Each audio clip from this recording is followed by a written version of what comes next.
Hey, my name's Izzy, this is Rolling Virtual Cards, coming at you with another Commander video. This time we're going over the top 25 mana spells in Commander, according to EDHREC, using Scryfall.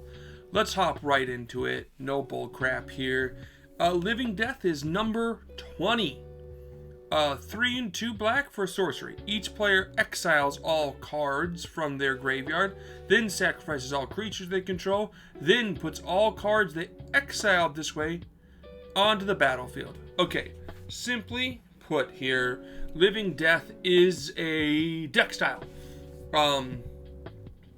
It's a way to just win the game.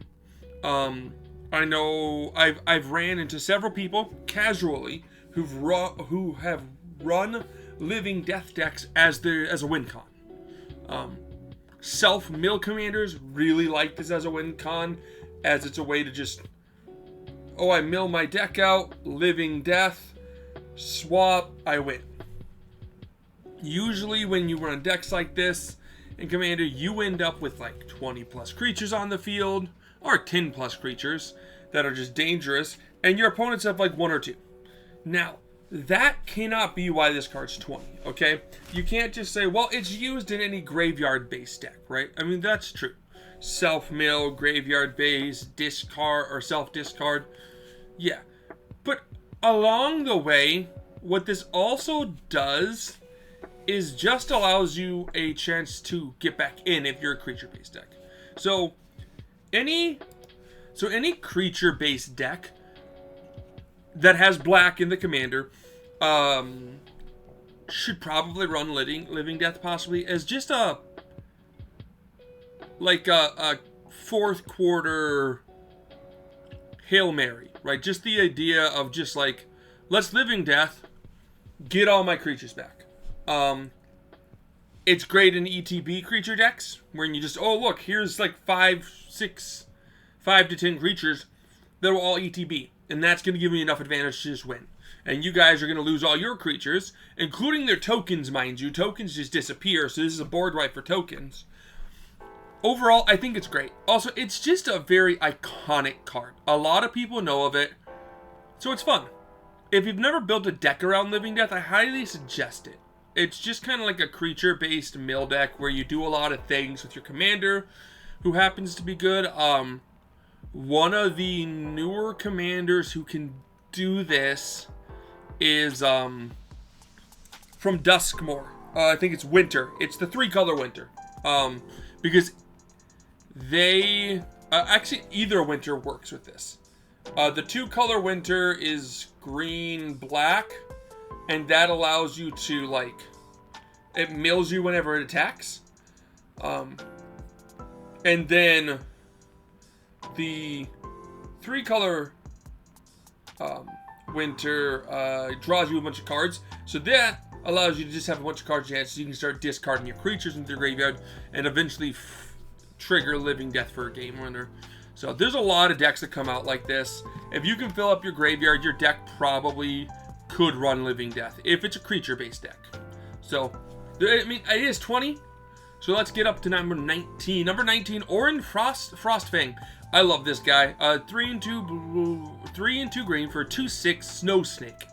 Snow creature snake. Attacking creatures you control have Death Touch. Whenever a creature you control deals combat damage to a player, draw a card. This is a perfect, card at its cost. If you're looking for a 5-drop in green to draw you cards, Orin Frostfang is great. Whether or not you're running a flying deck, like an evasive deck to take full effect of Frostfang, you're going to give them all Death Touch. So this is great because this includes Orin Frostfang, who's a 2/6. So a lot of times you're going to chump something, doesn't matter, it's going to die. So if you have a token deck, great. Swing your tokens at people, draw a bunch of cards. Oh, you want to block my 1/1? I don't care. I'm going to trade with you. Orin Frostfang is great in that regard. And I think it's still good to this day. Just dropping an Orin Frostfang when you have 5 creatures you can attack to draw 5 cards is so powerful of a swing. Such a good card in any go wide strategy. And like, even if just your commander has flying, Orin Frostwing is going to draw you at least one card a turn, and that'll add up. So I honestly, yeah, Orin Frostwing could be in any deck that goes wide with creatures, or happens to have an evasive commander. Overwhelming Stampede. This is similar to your number 20 with Living Death, right? This is number 18, and this is good. So 5 drops in Commander that are good, like these top 20, they are either I win the game, like, or my advantage is so huge that I can't lose the game, right? Orin Frostfang gives you that advantage. Living Death can give you that advantage, or it gives you a win con. Overwhelming Stampede is that win con. This is 3 and 2 green for sorcery. Until end of turn, creatures you control gain trample and get plus X, where X is the greatest power among creatures you control. So, if you have 10 tokens, like 10 1/1s, that's not unthinkable, and your commander is a 4/4, or 4 power, all your creatures become 5/5s with trample. Okay? This is like the low level of what it's doing, okay? All of a sudden, you're just able to, like, oh yeah, let's just swing with my 10 5/5s at people with trample. Near the end of the game, that could just win you the game. Maybe you guys are flyers. They're flying tokens. You're in a green-blue deck, and okay, now they don't have flyers, so you're going to hit anyway, and you're going to be dealing, that's 50 damage at least. That means if everyone's at, like, if there's a total of 50 life pool between your 3 opponents, you're going to take them out. But, on the other hand, your commander might be a 10 power, or, yeah, I mean, like, if it's 10 power, or you have a 10 power creature out, Overwhelming Stampede all of a sudden gives everything +10/+10, and trample. So, Overwhelming Stampede, when you build your deck around it, can really be a win con. Is it good outside of a win con? No. I think it's, if you're not winning with it, or at least, okay, so if you're using it as player removal, it's good. If you're using it as a win con, it's better, okay? So if you're building your deck around Overwhelming Stampede and attempting to just go, let's just mass wide swing after casting this, make sure people can't counter it somehow, and just swing out for game, cool. If you're using it for single player removal, middle of the game, someone's at 30 health, you're like, I just gotta deal 10 damage. I've got 5 flyers, I can get them all to 5/5s, that's 25 damage, plus my commander, that'll be 30 damage, I can get through and win. Then that's kind of fine. 5 mana just end someone who's a problematic opponent, that's not bad either. But yeah, like, you can build your deck around this as a win con, and that's great. It's a great 1-card win con at that point, technically speaking, right? Like, you technically need to go, like, you need to have all the creatures, and you have to have the field to make it a 1-card win con. So it's not actually 1 card, but that's what makes this number 18. Let's move on to 17. A newer card. No, this is from Midnight Hunts. Okay, somewhat newer, I guess. I think that's 2 years ago. Unnatural Growth. 1 and 4 greens for an enchantment. At the beginning of each combat, double the power and toughness of each creature you control until end of turn. So, this is interesting. It doesn't... Okay, so 1/1 tokens don't like this card, right? Oh no, they're 2/2s, right? But, like 3/3 tokens becoming 6/6, that's not bad, right? Your commander that's a 5/5 becoming a 10/10, that's also not bad. But this really favors go tall strategies. Power 4 or greater decks, right? Where all your creatures have power 4 or greater. So, Unnatural Growth is making them 8/8s. Or power 3 or greater. So their minimum getting to be 6/6s. That's pretty good.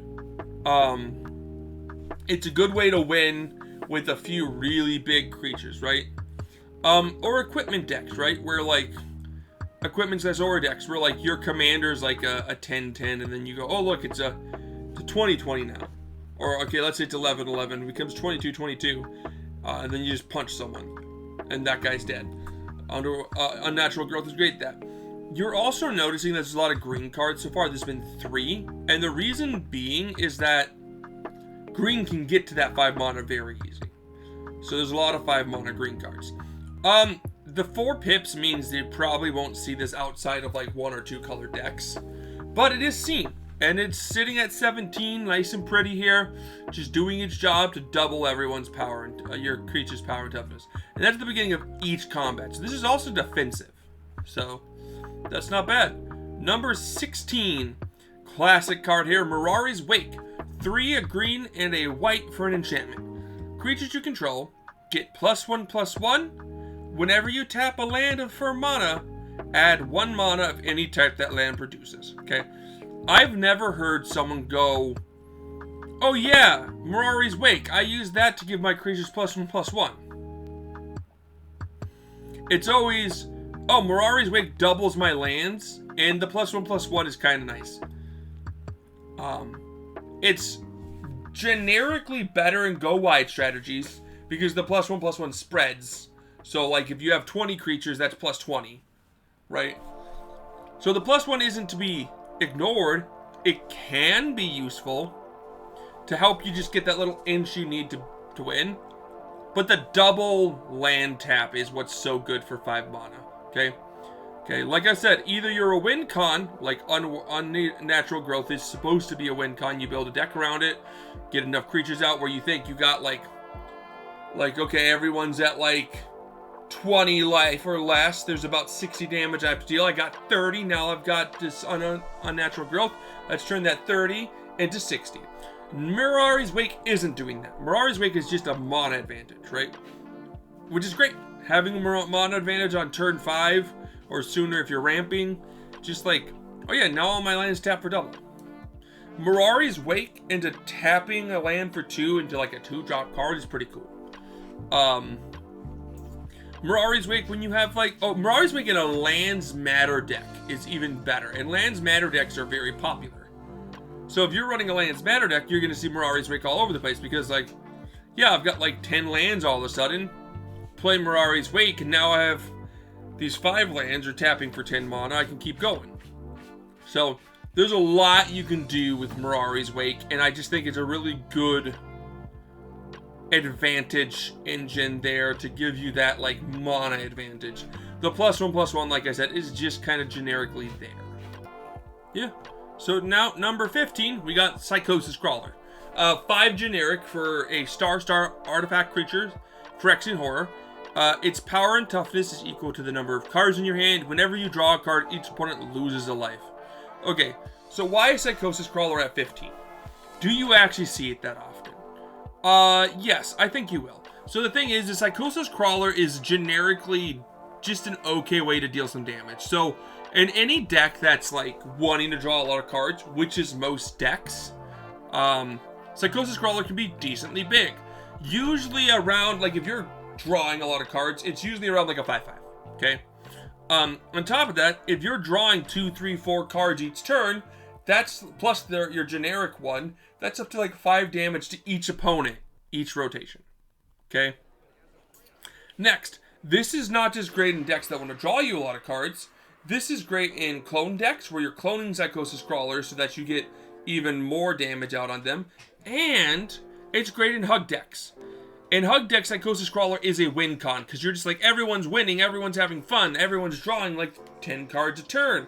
10 cards, everyone take 10 damage, and you like protect your Psychosis Crawler as a possible win, okay? It's great in any wheel deck. It's great in any, oh yeah, wheel decks are great for it. Any commander that says draw a card somehow that you can kind of like break, like Niv Mizzet, who already does the damage. Psychosis Crawler is just a secondary effect of that that's going to deal more damage. So if you're drawing cards, which you do, mind you, even if you're not drawing cards, like you're not drawing extra cards, Psychosis Crawler at least deals 3 damage a rotation, 1 to each opponent, which is a 40 turn clock. But if you're drawing more cards, Psychosis Crawler does more damage, so there's a reason it sits here, okay? It can get really big. It doesn't cost any color mana, so you can just cast it if needed. And it's there to do a lot of stuff. And so I really think Psychosis Crawler deserves to be here at number 50. Just because it really pushes that boundary of like generically decent. 14, we got Tatiova Benthic Druid, the first commander here. 3, a green and a blue for a 3/3 legendary creature Merfolk Druid with landfall. Whenever a land you control enters, you gain 1 life and draw a card. So, last time I checked, EDHREC does not consider as the commander for these levels. Otherwise, there'd be a lot of commanders for certain things. Higher up. So just in the 99, Tatiova is great in any landfall deck. Now, let's say you're not playing a landfall deck. Is she good? Well, I mean, you play a land, you gain a life, and draw a card. That's not awful. But I don't think it's good enough to consider just playing it. But just like Psychosis Crawler, you do play a land, right? So even if you're just in those colors and you're just like, I mean, I play a land each turn, and like land you control enters. I run fetch lands, maybe good and bad fetch lands. Tatiova Benthic Druid will trigger off those, so now I can get 1 or 2 draws each rotation, each turn. That's not bad, right? And some extra life. That sounds pretty good. So you end up doing that, like just generically tossing it in your deck. You might find, oh yeah, turn 5 I play Tatiova, play a land, because you've been ramping, right? So once you have like more than 5 mana, you play her, play a land, draw a card, gain a life, draw a card, pass, next turn, oh look, there's my Terramorphic Expanse, play that, draw a card, gain a life, draw a card, sack it, get a land, gain a life, draw a card. But then landfall decks, which are some of the most popular decks out there, Tatiova goes insane. It's the win con, it's the card advantage. It's like where Psychosis Crawler is like your win con, right? You're like, Psychosis Crawler, I play it, I'm gonna wheel everyone, boom, everyone takes 7 damage because I drew 7 cards. Let's do a second wheel, boom, I draw 7 more cards, that's 14. And you can like use that to just kind of like slowly win the game. Tatiova is just so much card advantage. Both like a lot, it's like extra over the top card advantage for land decks and just decent card advantage for any other deck. Number 13 is Goldspan Dragon. 2 and 2 red for a 4/4 creature dragon with flying and haste. When Goldspan Dragon attacks or becomes the target of a spell or create a treasure token. Treasures you control have tap, sacrifice this artifact, add 2 mana of any one color. Okay, so let's talk about Goldspan here, right? Is Goldspan actually as good as some people think? Well, number 1, it comes down right away and can attack and make you a treasure and deal 4 damage to someone, because someone's not going to have a flyer. You know that. I know that. You know that. Everyone knows that flying is great, because one of the 3 players you're playing against probably doesn't have flying or reach. So you hit them, you make a treasure. Now the cool thing is this treasure now taps, and now can be used to get 2 mana, okay? That's great. And if someone wants to remove Goldspan Dragon, fine, go ahead. Becomes a target of a spell, create a treasure token, cool. The other thing is, target of a spell. That includes if you target it. This is great in aura decks. You cast an aura on Goldspan Dragon, boom, you get a treasure. Another aura, boom, you get a treasure. You can just keep putting auras on it, which is targeting it with a spell, which is kind of funny. So run this, like this is great in aura decks. This is just generic. Let's say you put it in a deck that has nothing to do with it. 5 mana, it hits the field, you're going to deal 4 damage to someone that turn, plus have a treasure that taps for 2 mana. Every turn. That's 2 extra mana a turn. And if someone tries to remove it, they're going to give you 2 more mana. That's not awful.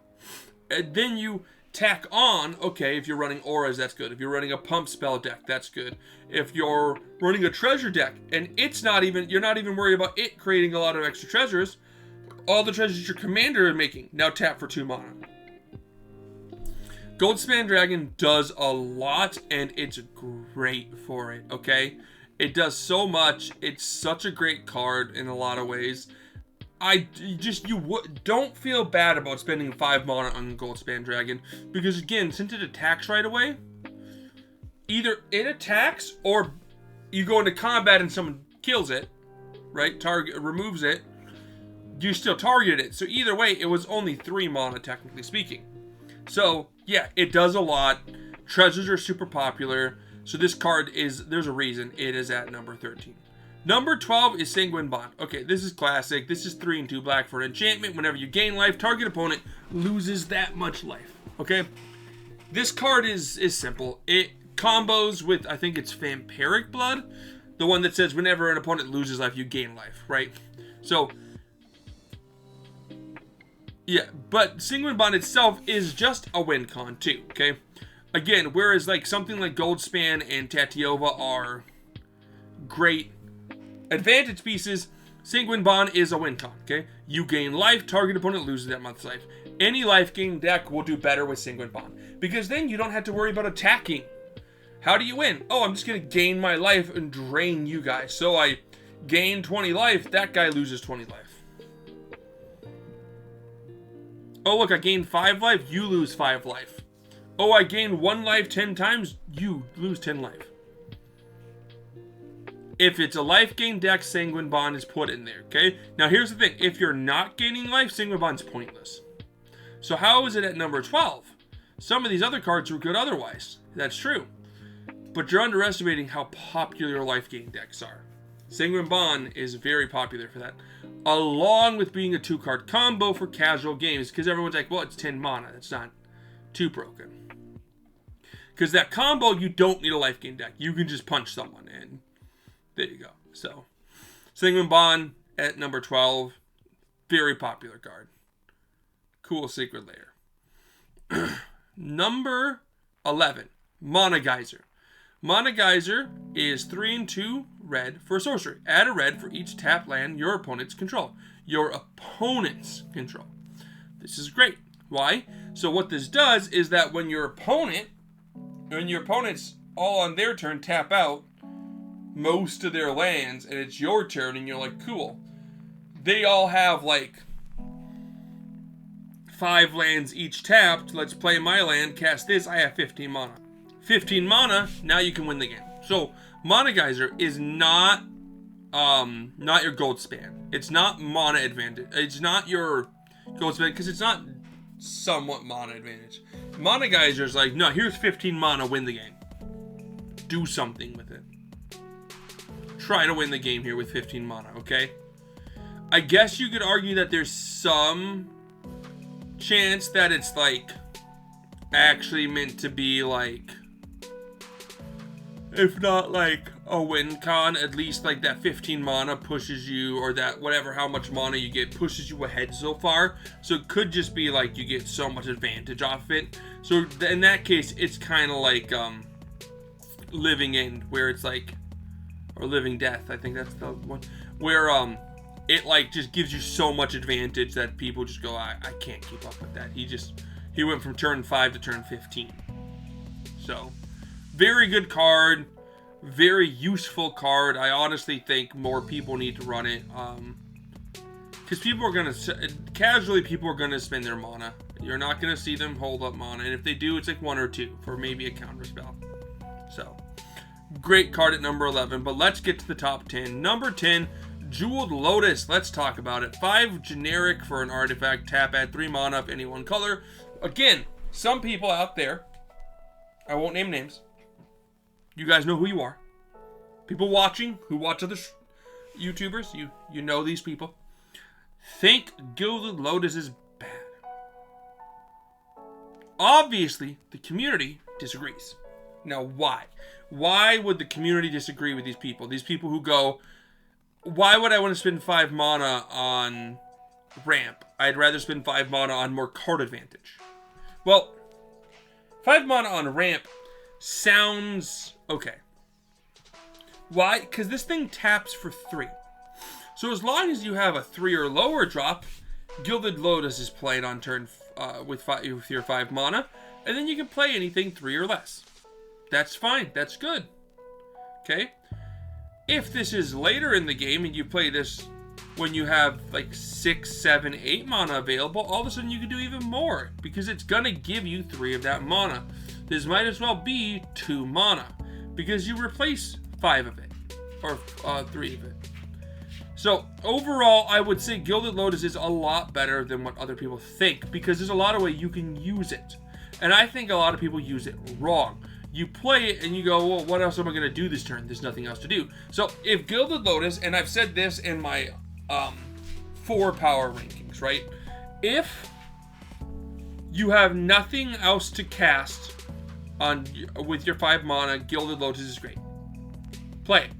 If you have other things you can play and nothing to do with the 3 mana of Gilded Lotus isn't great that turn. Play the other stuff. But if you can play Gilded Lotus and use its 3 mana plus whatever other mana you have to play another card, Gilded Lotus is really good there. That's the whole point. That's what you're aiming for. You're aiming to really get that push of just a nice Gilded Lotus. Okay, I just left for roughly 24 hours. I'm going to finish this video. Had a crisis that I had to go do. But I was able to pause the video, so cool me. Gilded Lotus itself, honestly, in the long run, is honestly just like a good card. I think people just have to learn how to use these ramp spells better. Again, as a 5-drop, it's fine. If there's nothing better for you to do in your hand. But it's best used when there's other things you can do with that extra 3 mana, okay? If you can use that extra 3 mana, then you're really going to be able to get the most advantage out of your Gilded Lotus. So, let me see where we were. I think this was number 10. I was correct. That was number 10. So now we're going to go down to number 9. Kindred Discovery. This is going to follow that same trend of a 5-drop that gives card advantage. A lot of card advantage. But it's tribal, and a lot of people like tribal. So Kindred Discovery is 3 and 2 blue for an enchantment. As Kindred Discovery enters the battlefield, choose a creature type. Any creature type. When a creature you control of that chosen type enters the battlefield or attacks, draw a card. Okay. The bottom barrel of this is like, you play this because your commander likes to attack, or has evasion at least. And so, like, you get your commander out, and whenever someone removes your commander, every time you cast it, it at least draws you a card. And then every time it attacks, you draw a card. So that's like a card a turn if you keep attacking with it. So that's like the bottom of the barrel. The top is you're running like mermaids, or not mermaids, merfolk, or elves, or I don't know, wizards. Any deck that's running a bunch of creature types. Or you're running clones. If you're running like a legendary clone deck where you're copying your commander because of its ETBs, those creatures will enter as a copy of the commander, which will have the creature type. It works there. So yeah, Kindred Discovery is great. It's at 9 because it's a really strong draw. It does what that blue card, or what green cards do, both ways. Both on attack, so it doesn't have to even connect, and on ETB. So there's a lot, and whenever a creature you control of the chosen type enters the battlefield or attacks, here's the thing, enters the battlefield means you can choose tokens. So Kindred Discovery also works with tokens. So if you're running like a sapling deck, every time you create a sapling, for each one you create, you're going to draw a card. And whenever you attack, you're going to draw a card per card attacking. So that's really good. So yeah, with that, like working tribal, working with clone decks, working with token decks, working just if your commander can attack. There's no reason. There's a reason this is just like a really strong engine. Now, that's the thing. Unlike a lot of this other stuff where it's like one big burst of draw, this is just a really good card advantage engine. I mean, I guess that's similar like the mana engine, and that's a mana engine. This is a card draw engine. So yeah, it's not a win con. It's just a good engine. So number 8, Seedborn Muse. This is such a good card. This is a CDH card. One of the only ones we've seen so far. So Seedborn Muse is 3 and 2 green for a 2/4 creature spirit. Untap all permanents you control during each other player's untap step. Okay, so bottom of the barrel for this card is you're going to be seeing like, oh cool, I can hold up interaction. That's like the worst part about Seedborn Muse, which is really good, right? Oh yeah, I can interact on everyone's turn. The top of the barrel is, hey, my commander has a mana sink. let's sink my mana into it on everyone's turn and do stuff. And if not your commander, you're running cards that have mana sinks in them, okay? That being said, I think Seedborn Muse is a little overplayed on respect to the bottom of what it can do. A lot of people see it because it's a very popular card, right? It's like, CDH runs this, it has to be really good. CDH runs this in decks that run, Tana. No, not Timnatana, it's, Thrasios, that's it. With Thrasios. Because you can dump a bunch of mana into its 4 colorless effects. It's also good in Kinnan, because you can dump a bunch of mana into its multiple effects. Seedborn Muse is best kept played either if your commander has a tap ability or a mana sink. Because then you can continuously repeat it, and you don't have to worry about the rest of your deck running into them. You don't have to go like, okay, I got my Seedborn Muse, but where is my tapping creatures or my mana sink? You don't need those. Your commander is one of those. That's when you run Seedborn Muse. But a lot of people run it because they're like, oh, this is going to give me a lot more access to mana on my opponent's turn, which is good. Like, yeah, you can hold up your counter spells now and your Swords to Plowshares and your Murders and stuff like that just to kind of push. But that's the bottom. That's like the one, that's the reason you shouldn't run it. Like, that's an upside to running it for the reason you should, which is your commander can abuse it. That's when you should be running Seedborn Muse, is when your commander can abuse it. Okay? So, or like, even like if your commander gives stuff flash, that's also great. Because then all of a sudden you're casting all the cards on your opponent's turns. And you get multiple turns.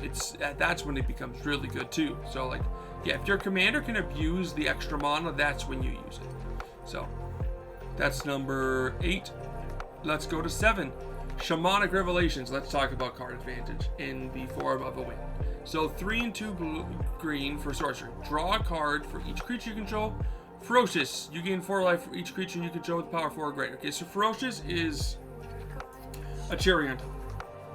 Okay, if you're in a go wide strategy, tokens is the reason this card's up high, because tokens are very popular. Or any go wide low creature deck like elves and stuff, or merfolk. Shamanic Revelations is going to draw you like 10 plus cards. And then you're going to end in Sculpbook at 7 and pass. If you're in something like elves, you probably have, or I mean this is green, so you probably have a lot of mana. If you can cast this and still have 5 mana open, you might just be able to find a win cover. So Shamanic Revelations is one of those big pushes to just kind of go, okay, you cast this when you think you might pick a win. You cast Shamanic Revelations not when you have 5 mana and you've got 5 creatures. And you're like, let's just draw 5 cards. You cast Shamanic Revelations when you have 8, 9, 10 mana and you can cast it and go, oh cool, let me draw 10 cards and see if I can find my win con. That's Shamanic Revelations. That's the big push finisher.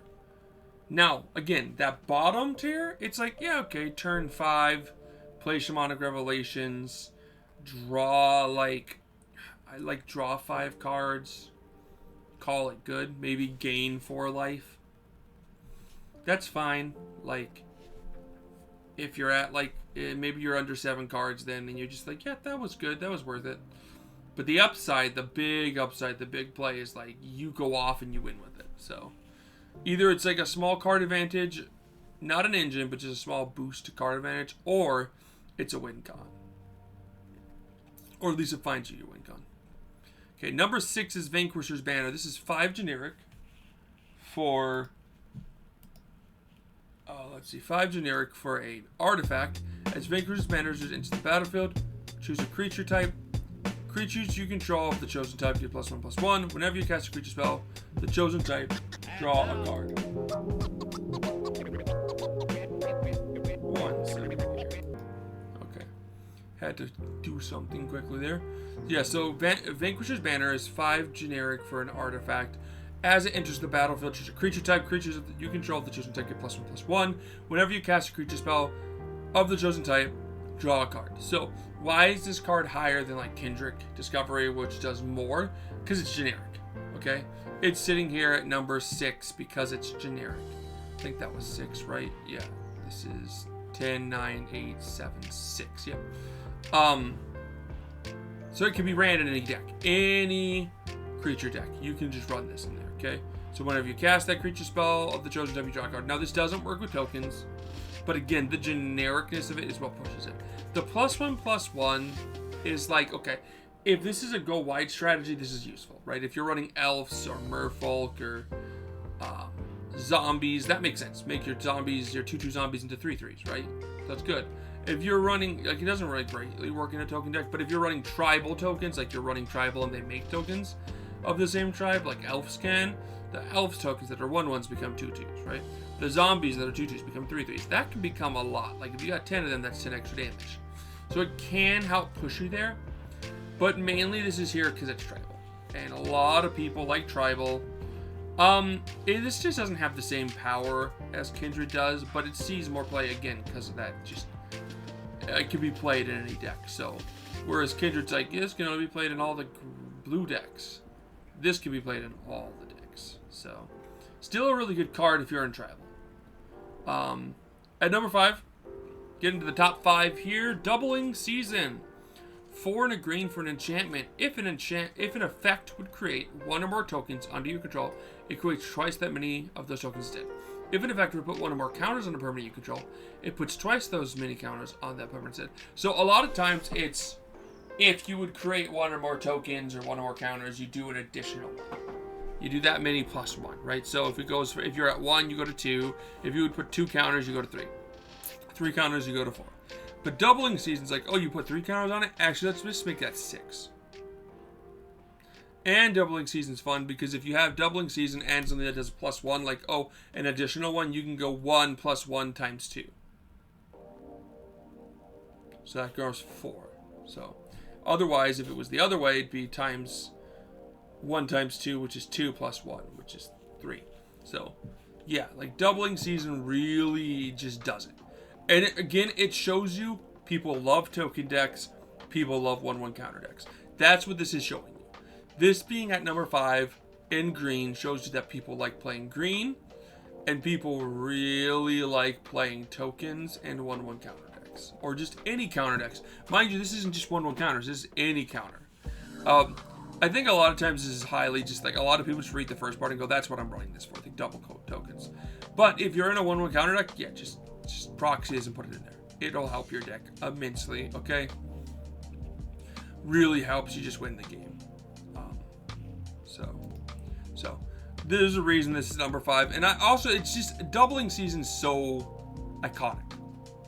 It's like, it is a commander card. It's not really used in any other format. It's just a commander card. So there's people who go like, yeah, if I make a token or a 1/1 counter deck, that's where my Doubling Season goes.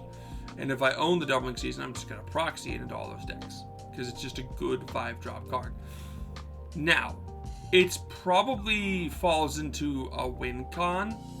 Maybe an engine. So the engine part here is like a doubler to that engine, right? You already have a way to make tokens. This helps you. But it's probably more win con-esque because it kind of goes like, okay, I'm going to make like 10 tokens this turn. Instead, I'm going to make 20 tokens this turn. That's enough to help you win the game. Number 4 is Grey Merchant of Asphodel. This card is so great. I love this card, guys. 3 and 2 black for a 2/4 creature zombie. When it enters the battlefield, each opponent loses X life, where X is your devotion to black. You gain life equal to the life lost this way. Okay, here's the thing. Grey Merchant of Asphodel can just win you the game with an infinite ETB. Even if you have no other black cards in the field, because Grey Merchant of Asphodel sees itself as 2 devotion. So it is a win con. It's also I don't want to lose the game con when you cast him and your devotion is like 10, and you go like, I gain 10, you each opponent loses X life, where X is devotion, and you gain life equal to life's lost. So here's the thing, even just casting this with no other black cards on the field, or let's say you have a commander, and your commander is like 1 black, so you get 3. That's 3 damage to each of them, and you gain 9 life. So that's gonna get you back into the game, okay? But Gary, as he's known of, Gary here is Notorious. It's a good, strong card. It's, yeah. It is just a very good, strong card that does a lot in the way of winning. And that's the thing, like, Devotion to Black isn't hard to do. If you're in mono black, it's really easy to do. You can just kind of go like, oh yeah, I've got like 20. Let's cast Gary, and then you all lose 20, and I gain 60. Good luck winning with that swing, okay? Unless there's a commander damage deck out on the field or a combo deck, which again, combo decks you don't have to worry about under a certain threshold for the most part, and not a lot of people run like Voltron decks. So like Gary's just kind of a good way to swing stuff in your favor life-wise. But aside from that, yeah, like it can win you the game. In a Blink deck, yeah, blink it 2 or 3 times. Even if like okay, if you're putting Gary in the deck, you're either going infinite with it, or your commander can blink, so you can blink it, or you're just running a lot of Black Devotion. And if that's the case, that's fine. Even if you're in like 2 colors, 3. I don't know if I'd run in 3. If it wasn't an infinite, I wouldn't run it in 3. But this is a Notorious card. There's a reason it's F4. I think it's a little high up for where it should be. I get it. It's Notorious. It's well known. It does a lot. I've never seen a Gary drop that didn't do something interesting. Plus, it's a zombie, so it just fits in zombie decks very well. It's just, it has a recipe for everything it's doing here. And it's the first card that we've seen, well, the second card we've seen, that's an infinite, that can win as an infinite outlet. As a infinite combo outlet. But it, unlike Sanguine Bond, this does a lot more, because you don't have to gain life in a life deck to run Gary. You can just cast it for itself. So, going up to number, that was 5, 4, no, top 3. Sir Conrad the Grim, and this is not because he's a good commander. He's an okay commander. He's missing blue to really become a broken commander. So, 3 and 2 black for a 5/4 legendary creature human knight. When another creature dies, or a creature card is put into a graveyard from anywhere other than the battlefield, or a creature card leaves your graveyard, Sir Conrad the Grim deals 1 damage to each opponent. 1 into black, each player mills a card. So let's talk about this. Number 1, this is a win con with infinite mana, because you can mill everyone out, pass the turn, and then they can't draw. So this wins you if you have infinite mana. That's simple.